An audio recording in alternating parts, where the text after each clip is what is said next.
Hello guys, ഞാനിന്നിങ്ങനെ ഒരു പഴുത്ത പേരൊക്കെ തിന്നുകൊണ്ടിരിക്കുമ്പോൾ നമ്മുടെ നാട്ടിൽ തന്നെ ഒരു സിനിമയുടെ ഷൂട്ടിംഗ് നടക്കുന്നുണ്ടെന്ന് പറഞ്ഞു. നോക്കുമ്പോൾ ആരാ വന്നേക്കുന്നത്? സുരാജ് വെഞ്ഞാറമൂട്. പുള്ളി ഭയങ്കര പാവാട്ടോ. അവിടുത്തെ ഇതൊക്കെ കണ്ടതിന് ശേഷം പിന്നെ പോയത് ദേ ഈ കാണുന്ന സംഭവം പറിക്കാൻ വേണ്ടിയിട്ടാണ്.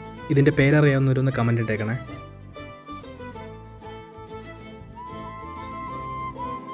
റംബൂട്ടാനൊക്കെ ആയി വരുന്നേ ഉള്ളൂ. ദേ ഈ കാണുന്ന കേട്ടോ പീനട്ട് ബട്ടറിൻ്റെ മരം. ഈ ആമ്പലൊക്കെ അപ്പുവേട്ടൻ്റെ മെയിൻ സംഭവങ്ങളാണ്.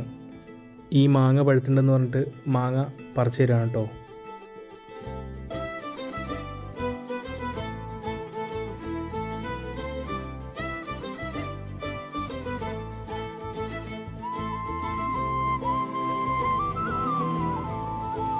അങ്ങനെ വീണ്ടും ഒരു ടാറ്റ വന്ന് സുരാജേട്ടനും പോയി.